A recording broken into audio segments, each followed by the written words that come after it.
What's up, guys? We have another game with the black pieces. We are rated 1023 and we are fighting our highest opponent, Jose, 1083. He starts with 1e4 and we go 1d6. Wow. He then goes bishop c4, developing a minor piece and pressuring our king side. I develop my knight, attacking his pawn in the center and preparing my own castling. He pushes that pawn. What's the threat? Well, he's threatening my knight. What's the downside is it's undefended, so I'm going to take it.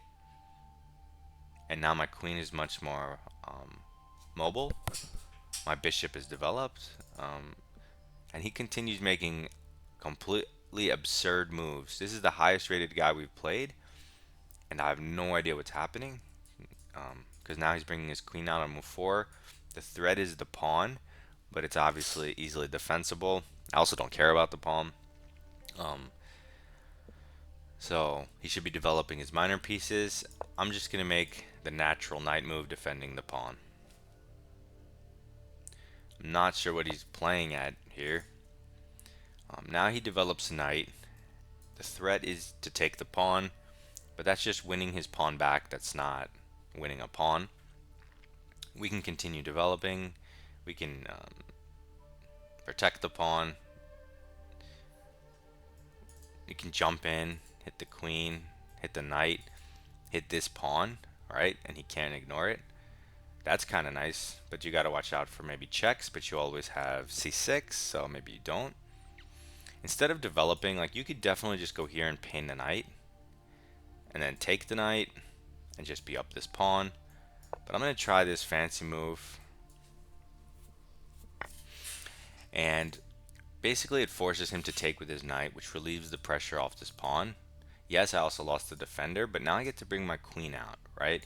I could fix my pawn structure and have a thorn in his side and say you can't develop your knight here right now. That's kind of nice. I could take with the queen.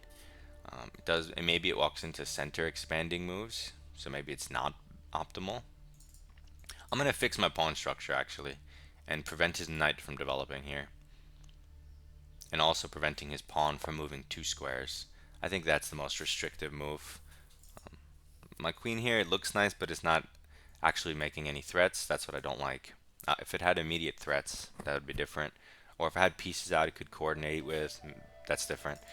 So he goes h3, which is ridiculous. It threatens nothing. He's stopping stuff like this, but he has so much more important matters to take care of. He's not developing, it's not helping him castle, whatever. We don't care, it's a bad move by him. We just want to finish our development. I want to get castled as soon as possible. Maybe I'll just castle queenside. It might even be a little faster for me because this bishop, I didn't move any of these pawns yet, so it's not coming out in one move. Whereas this bishop can come out immediately with the threat. So I'm going to develop immediately with a threat. This might cause him to take some time reacting as such, which is a fine move he needs to make anyway to get his bishop out. And now this can give us the opportunity to long castle, right? So now I can develop my queen here, shutting out the most active square of his bishop and preparing long castle. Of course, short castle is probably the more accurate, objectively accurate option, but it's fine. I don't see any. I'm fine in either case. And you could bring your queen to d7 or d6. I'm just gonna put it to the dark diagonal since my bishop covers the light ones, the light squares. I'm gonna have my queen cover the dark squares, and then maybe I can always fianchetto this bishop. Okay, so he castles short. Fine. It's good developing move. I'm gonna castle long. Now we're both castled. His king is probably a little, like, castling long is definitely probably more dubious, but it's definitely more fun. I completely hung this pawn, which I didn't pay attention to. So now material's even, but it's okay because I lost a pawn on the side of the board where I want to attack his king. So it just basically opens up a rook file for me. I did not do that on purpose though. I definitely hung that. I'm just going to put my pawn in the center, solidify it, and give this bishop a square. He moves his queen again.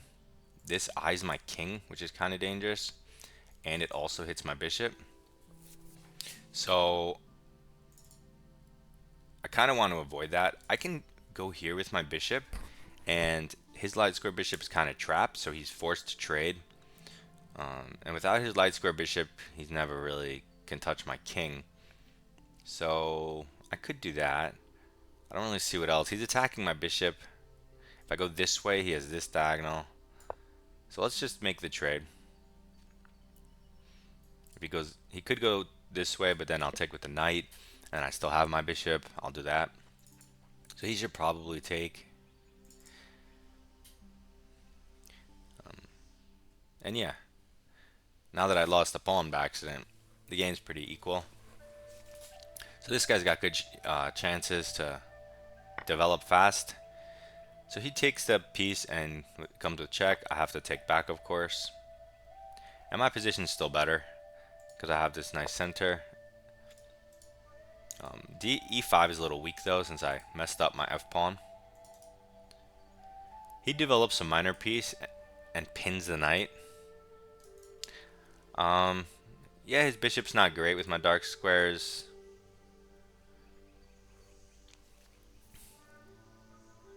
But I would still like to take his bishop if possible. I'm gonna go here. I mean, there's no real drawback of his move other than I get to do this with tempo. And if he takes the knight, I get to get his bishop, and I get to fix my weak pawn center. So that's bad for him, because his e5 pawn was a target for him in the late game, and now it's never a target for him. So I don't have any endgame problems. He moves his queen again to g4.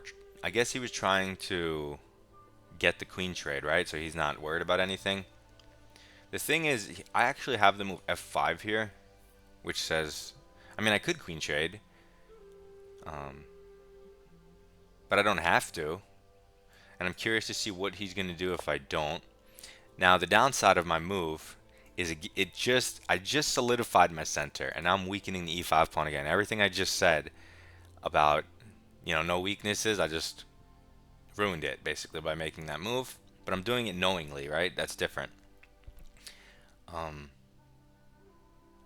So I kind of did that to create a mobile pawn center and maybe blast open the center. Of course, my king is not so safe. I have lots of holes and weaknesses, but it's interesting. Here,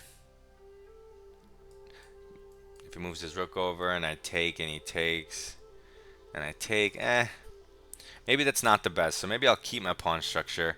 I'll just put this bishop here, preparing for the push and protecting this pawn, so I never have to worry about rooks taking it because my bishop is going to defend it. And now I can just swing my rooks to the g file and see if I can maybe attack his king. This guy's insane. He moves his queen back. Maybe he's preparing f4, but then I push. I have no idea what this move is. Or maybe he wants to go and transfer to this side of the board, but that's slow as heck. And his knight never moved.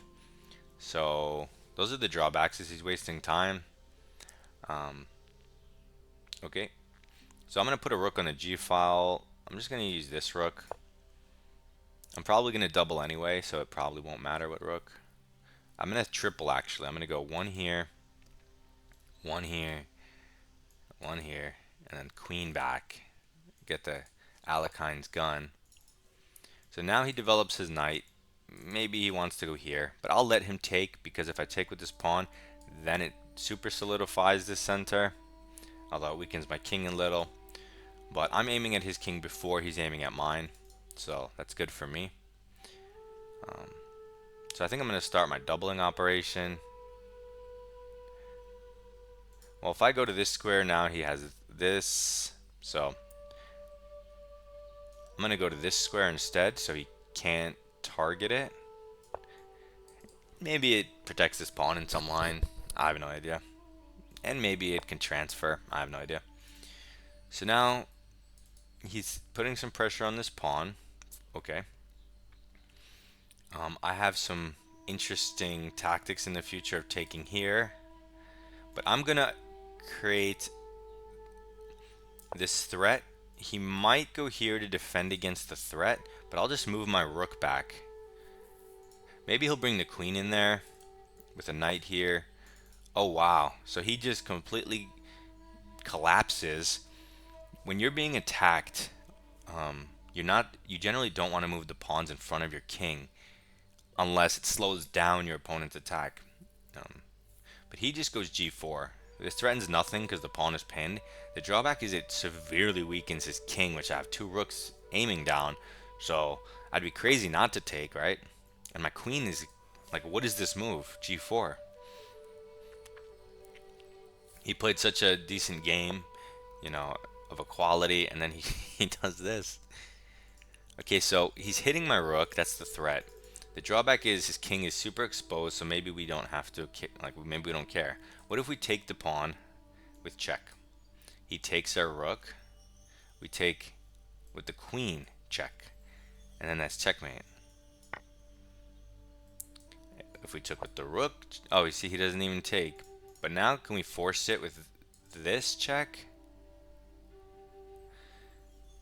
But then he takes with the knight, and then we take with the rook, and then he goes back, and then we don't get our queen in time. Interesting. Oh, I'm almost out of time. Why do I always forget that?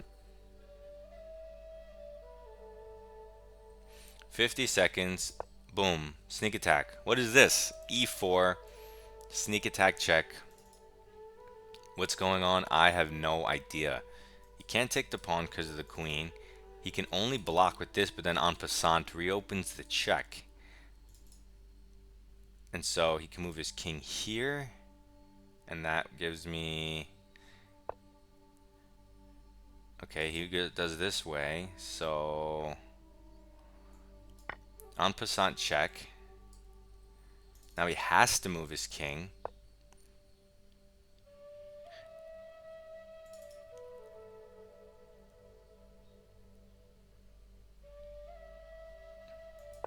I'm going to move my queen up one and threaten checkmate in one. He doesn't see the threat and he takes my rook. And that's checkmate in one. Boom. I hate when I don't have time because you know you have wins there. And then I start panicking and I don't calculate anything and then I just run out of time or blunder. So we have the same thing. C4 on move 1. E5, reverse Sicilian against face Spino. 1040. Do your taxes, guys. So he moves e4, e5, and then c5. And we've had this before. It really weakens the d5 square, which we already have under our control. So we're going to utilize that square to win the game.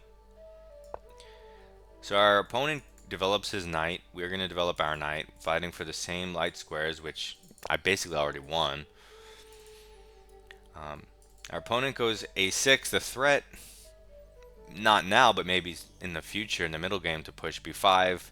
Downside is it's not the middle game, so why aren't you developing your pieces and castling? So it's waste of time in the opening. So there's that.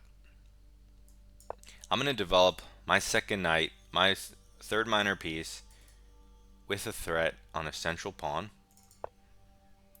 Instead of playing d6, which is what I would expect most people to play, he puts his bishop in front of the pawn, threatens nothing, it defends the pawn, extremely ugly, and not threatening bishop here, so the drawback is super ugly, if that counts as the drawback. I'm just going to castle, and now I castle, two knights on their most natural squares, fianchetto bishop, what's the problem, right? Easy stuff, anyone can do that. So he pushes e4, what's the threat? Hits my knight. What's the drawback? He's not castling, he's not developing his army, and you have to think, what's white's best response to this move? Maybe he put his bishop here so I can't jump my knight in the center, but we have knight g5, and once you see this move, you realize you now lose the pawn. It's overextended. And there are people who will say like, oh, this pawn is attacked twice and defended once, right? So if you can only make one move, they think you can only defend it one more time. But you can make a move in chess, and that one move can defend something two more times or even three more times. So if I move this knight, it adds two more attackers in one move, right? If there was a rook here and no pawn, there are discovery situations where you can unleash three attackers in one move, right? So don't always think it's just one move, one for one. That was probably super confusing, but okay. So he moves his knight. What's the threat? He sneak attacks my knight. The drawback is he's hanging his pawn, and now it comes with another threat on the bishop. So this game is essentially over. So you guys need to develop the ability and experience to know when the position's over, and then to know you have the knowledge and chess technique and skill that you're gonna win it, right? Like now, okay, I'm just gonna trade things. There's no way for him to attack my king. You just watch out for tactics, and you're gonna win, right? Like I know already I'm gonna win this game. So he moves his queen. We see this all the time. It's crazy. No threat, downside, huge waste of time. Like if you could just castle, why would you do other stuff? It's weird. He's obviously just developing the bishop, but it's still just a terrible move. Oh my god. I could take the bishop. I could kick his knight. I could jump my knight in the center and hit his queen. I could move my e-pawn and develop my bishop. There's so many things, but since he put his queen in the center like that, I'm just going to kick it. It's normally you move each piece once, and then that's developing your pieces. And then you look to improve your pieces. But now I'm improving my piece before I finish development because it's free, right? Like if I developed my bishop, that wouldn't have been free. And I still need to spend another move to jump my knight in the center. In this case, I jump my knight first, it's free, and then I can get my bishop out. It's faster. So anyway, he moves his queen back. He's threatening nothing. The drawback is he had to go to f8 to stay in contact with the bishop. He forgot that he moved his queen here to protect the bishop. So now I take this with check, and this guy cries. He doesn't resign. He moves his king. I'm up a piece. I can do anything I want. So I want to just get as active as fast as possible. What does that entail? I'll move my d-pawn in the center, which opens up my bishop. He retreats his knight voluntarily, maybe trying to get rid of one of my super strong knights, but I'm not going to let him. I'm going to pin it to his queen and develop. He insta-moves. What does this threaten? My bishop. The drawback is I was going to take anyway to keep my strong knight here. And it ruins his pawn structure around his king because he can't recapture with the queen.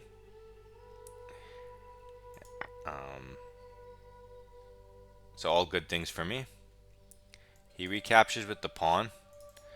And now if I can get my queen in, that would be super helpful. So now I'm going to move my other central pawn, e4, super support this outposted knight, which can't be kicked. None of these can be kicked. You see that on move 1 and 2 or 1 and 3, whatever, he played e5 and c5. And the reason you don't do that is because once you move both those pawns, these exact squares that my knights are sitting on become weak. They become unprotectable by pawns. So they become outposts. And I just so happen to have both my knights there, and you can see how overwhelming and devastating that while I'm talking, he's busy resigning because queen h5 is coming and he's stuck. So that was easy. We're just going to do one more because that was really fast. The highest rated guy played the lowest rated moves.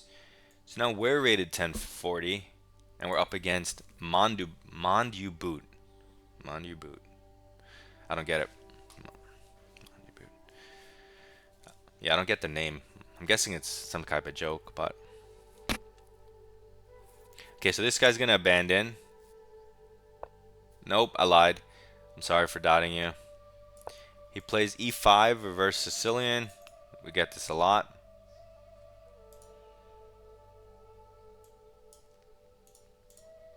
And oh, he goes for like the Grand Prix setup, but from black side. He plays f5 on move 2. So it's trying to play, like I said, the Grand Prix, but reverse colors. Weakens the light square diagonal a little bit, but whatever. Let's just continue our development the way we normally do. Okay, now he goes c6. So this is a little weird because Grand Prix normally would go d6 and have this pawn structure. So I take it back. He's playing his own home cook system. The threat is maybe he's preparing d5. So I'm going to put my knight here and stop him. Also, I was going to put my knight here anyway. He develops his bishop maybe to take my knight so that he could play d5. That's something. It's a thing, I guess. I don't want to particularly double my pawns for no reason right now. I can't really move my knight anywhere. I can't defend my knight with another minor piece. I'm just going to develop my queen. I don't think I've even done queen c2 in any of this speedrun episodes, but it defends the knight with a piece, and it attacks this pawn, which he moved very early. So he plays d6. This protects the pawn with the bishop. No real drawback. He's trying to play very solid, I see. So I'm just going to continue developing. I don't want to develop my knight yet. I mean, maybe you could jump it in the center, but I want to just play d3, controlling this square and opening up my bishop. And now if I play this and he pushes, you can take it. So it kind of solidifies your knight on f3. Also, I could break the pin now if I want. He goes bishop e6, putting a little pressure on the c4 pawn. The drawback is it weakens the b7 square, so now he's got to watch out for this diagonal. For example, let's say my knight wasn't pinned and I go here and he takes it, you know, boom. It's like a weird tactic. That's not a good tactic at the moment, but I'm just saying ideas like that. So anyway, what was I doing? Oh yeah, I think I was going to develop my knight. I mean, I could. Let's say I develop my knight and he pushes. Now I can tempo hit his bishop on either square. So that's really nice. I think that changes things for me. Because if he pushes and you take, now this pawn hangs. Again, not the end of the world or anything, but because this pawn hangs. But if you have knight jumps like this, or even if he pushes, you know, now you can even throw in with tempo bishop g5 before you move the knight, because it supports that square. Okay, now he's trying to take away all of my piece jumps. It's the first guy who's actually played restrictive like this, trying to make sure I don't have anywhere to put my pieces. Okay, it's fairly annoying, but it's not good for him because he's not threatening anything. It's very passive in nature. Also, this move weakens his light squares even more, so now no pawns cover that square. So in the future, ideas like this. But first, I really want a castle. Maybe I want a castle queenside though. It's a little riskier. So maybe I'll just develop my last minor piece. So basically, it's only real square. Otherwise, it might just get harassed by pawns. So now my knight's unpinned. He retreats his bishop, which just basically defends it with the queen. We could threaten to expand on the queen side with a move like a3, b4. I'm going to do that. Okay, so he develops his knight, but the drawback is it doesn't address what I'm doing. Unless he plans on sacrificing material here, a piece, which I would love. I'll go for it. Instead, he goes back. Now his bishop's extremely passive, and I got to gain some space, and his knight's not looking good at all. His pieces are looking really ugly. I don't think his position's anything to write home about. So what do? We probably could continue pushing to weaken the light square diagonal, but then that gives his knight some squares. So I'm just going to castle, do the simple move I know I want to make, and let him destroy his position on his own. And then I'll try to take advantage of whatever he destroys. This is an idea, but I mean, he can stop it, right? Although if he does that, then you take this pawn. So he can't move his bishop back. He can just throw his queen here, though, in another easy way. Maybe he's going to castle long, although that's kind of suicidal. Maybe this square was supposed to be for the knight, not the queen. But they love moving their queen. So it's our turn. We have to find something to do. We could try to throw a pawn in the center like this. But you might as well play on the queen side like in the dragon. We're just playing it from the white side. So like here, if he does move his knight into the center, we take, he takes, we take, he takes, we take. So I mean, let's just go for that. Our bishop is just incredible. This b5 move, obviously, it helps the light square mission, but it did give this, it did open up the c5 square for his pieces.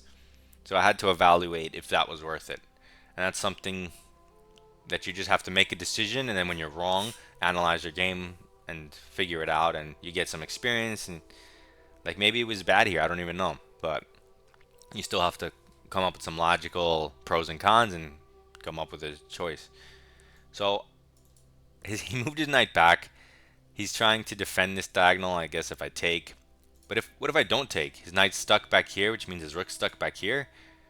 So I'm not going to take yet. You know, I'll leave that construction. And first, I'm going to go... I want to put a rook on b1. I'm not sure which rook. Fine, whatever. I'll just move my a rook for some unknown reasons. I guess you never know. Maybe it'll be useful here. Maybe it gets out of here. I don't know. Although A and B didn't look bad to me. They looked kind of good. Might even be better, but whatever. Also, if his A file opens up, now I don't have to bother trading. Maybe it's a good move. I don't think it matters. I mean, either rooks is fine, probably. If he takes, I'm going to take with the knight. Comes with threats and opens my rook. He develops a minor piece. And so far, all the pieces are on the board. So he's played pretty decently, I guess. The drawback of his move is he's pretty cramped. He doesn't have a lot of squares for his pieces. He's trying to defend this square even more. But now I can immediately take. If he takes with the knight, his b7 pawn hangs from my rook. So, but if he takes with the pawn, I go here anyway. And it just looks horrible for him because my rook's here and I get the free double. So he takes with the pawn. But now the pawn's blocking where his knights want to go, and this bishop is actually a monster. This knight, if anything, is in the way. So I kind of want to sack it later. But first, let's completely infiltrate his position with rook b7. You have to be careful with moves like this, because if the rook didn't come with a threat, you know, maybe it's easily kickable or something, and then you retreat, and he starts snowballing, getting initiative, or traps it like this, which I didn't even consider, right? This is funny, because he can attack it next move, so that's crazy, and you basically lose lose material. No, that's not good. So we got to find a way out of this. I don't have much time, so the only way I can think of is to move my knight here, and if he goes back, I take his bishop, hitting his rook. So I get a bishop, he gets a rook, I get a rook, he gets a knight. And if he takes my knight, I could escape with my rook. So this ends up being a trade. Okay, so this is a trade, only now his bishop is in the corner, so it's still bad for him.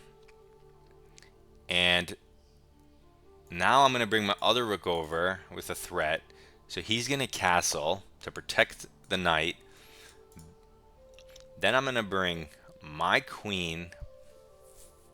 Actually, this bishop looks interesting. It looks interesting in a lot of these squares. I don't want to free his bishop just yet, though.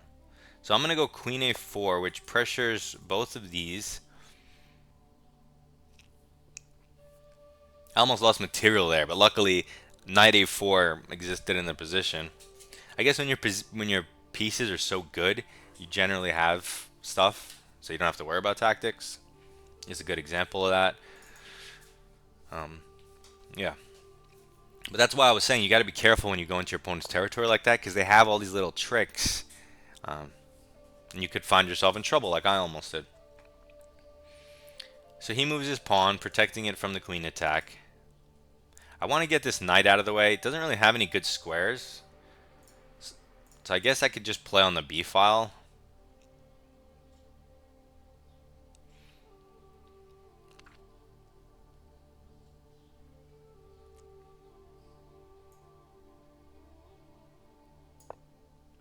This is a weird move. It puts a little pressure on the pawns, which you're not going to take if they're defended by minor pieces. But I'm going to move this knight, and it will be attacked by a minor piece as well. The thing is, if I move it here and he goes here, it doesn't have a square. So that means I would have to move it to e1, which is dumb. So I think I'm going to move my bishop first, eye the queen, so he can't push in the center. And then I'll put my knight here. It's a little bit better square than e1, because at least it can reroute it. So I'm just trying to find ways to improve my position. He moves his rook and defends this pawn. Fine.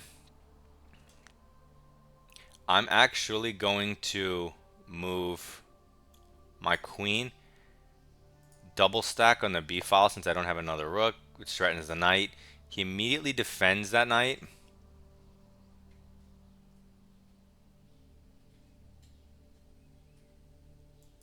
And like I said, I'm just going to move my bishop to a slightly different spot. He could move it here, but then he's going to open up everything. I mean, he could do that anyway, but then he loses this pawn because he doesn't have the tempo on the bishop. And he moved his queen back, and one of the drawbacks is it undefends this pawn. He moves his king, seemingly maybe to protect this square, also seemingly random. I'm just going to move my knight out of the way to finally get this bishop working. He moves his knight, which hits the rook, but it undefends this pawn.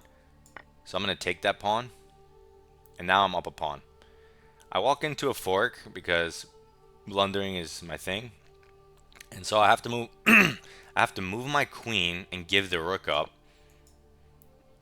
So now he's up a piece of material, right? Okay. So now we have a bishop and a pawn for his rook. He's currently protecting everything. We do have this passer, which is kind of funny. Just by himself on the A file. The thing is, what's black's next move? Is it this? No, he tries to break the other way and plays d5. I have less than a minute, so I'm kind of just gonna take the free pawn and probably walk into something else because I like to take free stuff. I guess that was one of the drawbacks of his move, is I don't have to take. Obviously, if I take, I'm helping him. He moves his knight, attacks my bishop.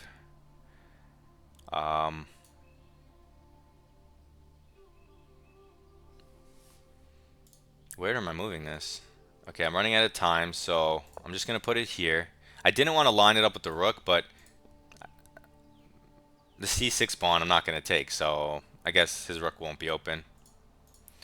And now I'm going to lose on time if I don't do something. So how do we attack his king?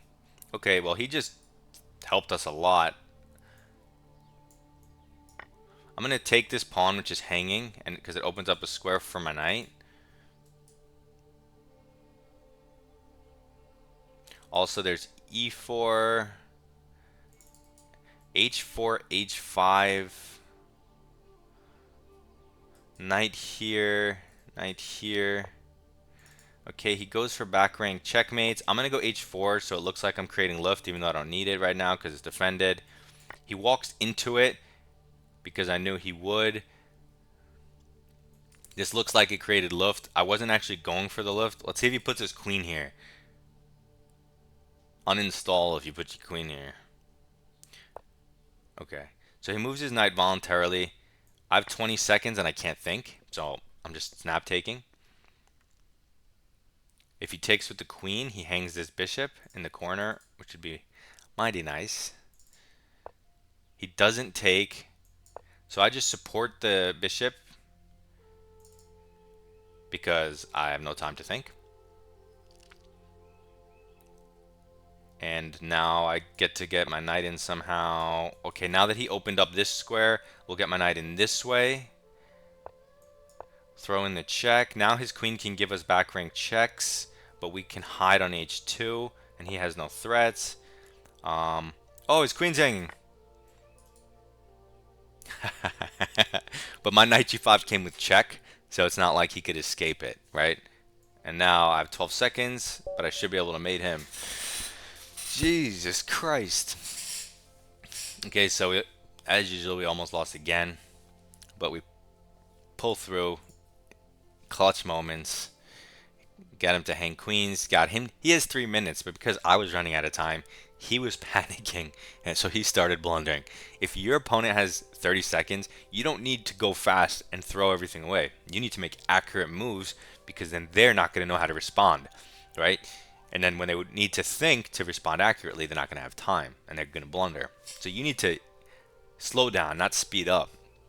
Counterintuitive, but this is what happens if you try to go, match your opponent's clock for no reason. Anyway, some fun games. Blundered some stuff and still overcame the adversity. So let's keep doing this. Submit your rapid games. Goodbye.